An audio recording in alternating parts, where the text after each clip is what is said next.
لیکن سر وہ اس خواہش کا بھی اظہار کر چکے ہیں کہ چونکہ ڈیولپمنٹ فنڈز ہیں، کام مکمل کرنے ہیں، 6-8 مہینے مل جائیں، مارچ کے بعد ہم سوچیں گے تاکہ جو اگلے الیکشن سے پہلے ہم تھوڑی سی اپنی ایک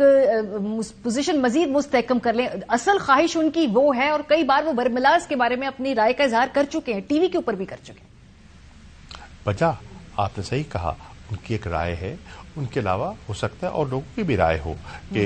اس میں عجلت نہیں کرنی چاہیے اور جو چیزیں پائپ لائن میں ہیں مکمل ہو جائیں۔ بالکل ایک نقطہ نظر ہے، میں اسے انکار نہیں کروں گا، لیکن اس کے برعکس بھی ایک نقطہ نظر ہے، اور وہ یہ ہے کہ ہم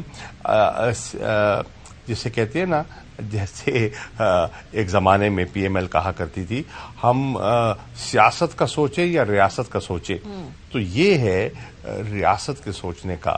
ریاست کا جو تقاضا ہے، سوچ کے تقاضے ہیں، وہ یہ ہیں کہ تاخیر جو ہے وہ نقصان دہ ہے۔ جتنی تاخیر ہو رہی ہے وہ معیشت کے لیے نقصان دہ ہے، وہ سیاسی عدم استحکام کو مزید گمبھیر کر رہی ہے، اور ایک دوسرا رخ بھی ہے، اور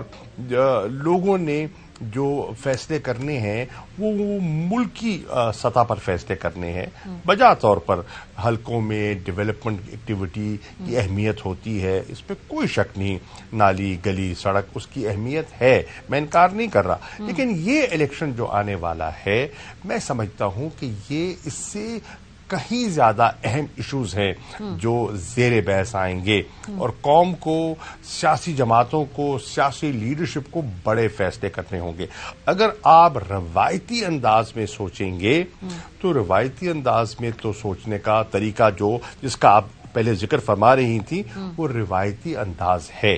اس انداز میں تو اس طرح ہی سوچا جاتا ہے، ٹھیک۔ لیکن عمران خان سمجھتے ہیں کہ ملک اب اس نہج پر آ گیا ہے کہ ہمیں روایت سے ہٹ کر بڑے فیصلے کرنے ہوں گے، کیونکہ پاکستان کو جو چیلنجز درپیش ہیں وہ بہت بڑے ہو چکے ہیں، اور اس کے لیے چونکہ آپ نے کہا کہ بڑے انپریسیڈنٹڈ معاملات ہیں، بڑے انپریسیڈنٹڈ چیلنجز بھی ہیں، اور بڑے ہی غیر روایتی اس وقت حالات بھی ہیں ملک کے اندر، آپ کو لگتا ہے کیا کوئی ایسی نوبت بھی آ سکتی ہے کہ شاید اسمبلیاں توڑنے کا موقع کا اعلان کرنے کی ضرورت نہ پڑے؟ اس کو اور میں پریسائز کر دوں، کیا بیک گراؤنڈ میں جو گفتگو ہے، بات چیت ہے، اس میں اتنی گنجائش آپ کو نظر آ رہی ہے اس وقت، یا پھر یہ انتہائی قدم اٹھانا ہی پڑے گا، بات اب اس نہج تک آ چکی؟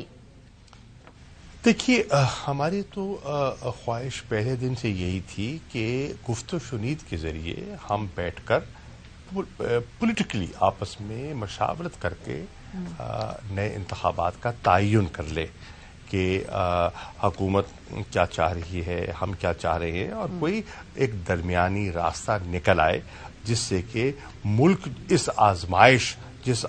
سے دو چار ہے اس سے ملک کو ہم محفوظ کر سکیں۔ بدقسمتی سے ہمیں حکومت کا یہ رویہ دکھائی نہیں دیا، وہ بارہا کہہ چکے ہیں، سوال ہی پیدا نہیں ہوتا، انتخابات تو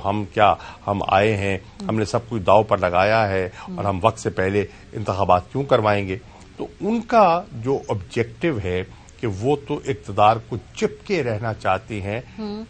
آخری لمحے تک، کیونکہ ان کے جو ایجنڈا ہے